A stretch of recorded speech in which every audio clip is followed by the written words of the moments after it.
മൺമറഞ്ഞ അമ്മയുടെ ആഗ്രഹം സഫലീകരിക്കാൻ ഇറങ്ങിയിരിക്കുകയാണ് മക്കൾ. കോവിഡ് കാലത്ത് വരച്ച ചിത്രങ്ങൾ വിൽപ്പന നടത്തി ആ തുക ആരോഗ്യ പ്രവർത്തകർക്ക് നൽകണം എന്നായിരുന്നു മാലതി ടീച്ചറുടെ ആഗ്രഹം. പക്ഷേ അതിനു മുൻപ് ടീച്ചർ വിട പറഞ്ഞു. തൃപ്പൂണിത്തുറ ലായം കൂത്തമ്പലത്തിൽ നടത്തുന്ന ചിത്ര പ്രദർശനത്തിലൂടെ അമ്മയുടെ ആ ആഗ്രഹം സഫലമാക്കുകയാണ് ഈ മക്കൾ.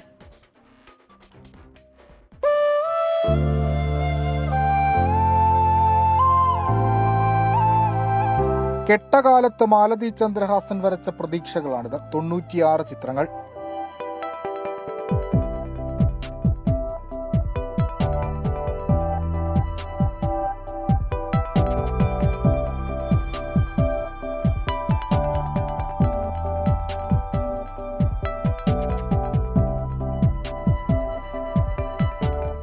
കോവിഡ് പടർന്നു പിടിച്ച സമയത്ത് മൂത്ത മകൾക്കൊപ്പം ഡൽഹിയിലായിരുന്നു മാലതി. 90 വയസ്സിന് ശേഷമാണ് ഇക്കാണുന്ന ചിത്രങ്ങളെല്ലാം വരച്ചത്.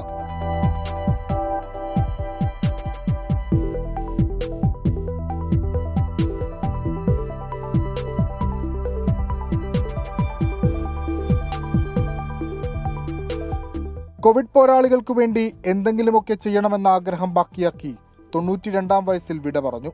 അമ്മയുടെ ആഗ്രഹം ഏറ്റെടുത്താണ് മക്കളായ ശൈലയും വാസന്തിയും ലായം കൂത്തമ്പലത്തിൽ ചിത്ര പ്രദർശനം സംഘടിപ്പിച്ചത്. എന്റെ അമ്മ വളരെ നാളുകളായിട്ട് പല വിധത്തിലുള്ള ആർട്ട് വർക്കും ചെയ്തിട്ടുണ്ട്. പക്ഷെ ഇത് കൂടുതലായിട്ട് ആ കോവിഡ് സമയത്ത് പാൻഡമിക് ടൈമിൽ ലോക്ക്ഡൌൺ വന്നപ്പോഴാണ് അമ്മ പുറത്തൊന്നും പോകാൻ പറ്റിയിരുന്നില്ല.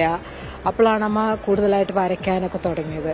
അപ്പോൾ ഈ കാണുന്ന പലതും വാട്ടർ കളർ പെയിന്റിങ്സും അതൊക്കെയാണ് അമ്മ ചെയ്തത്. ഇതിന്റെ പ്രധാന ഉദ്ദേശം എന്താ വെച്ചാൽ ഞങ്ങൾ ഇത് ചെയ്യാനുള്ള കാരണം അമ്മ കോവിഡ് വന്നിട്ടാണ് അമ്മ മരിച്ചത്.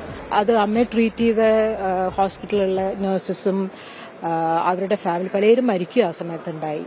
അപ്പോൾ അവരുടെ ഫാമിലി ഒന്ന് സപ്പോർട്ട് ചെയ്യാനായിട്ടാണ് ഞങ്ങളിത്. അതാണ് അതിന്റെ ഒരു തീം.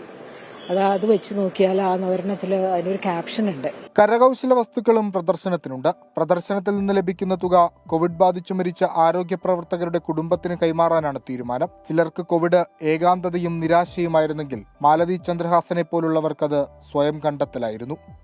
24 കൊച്ചി.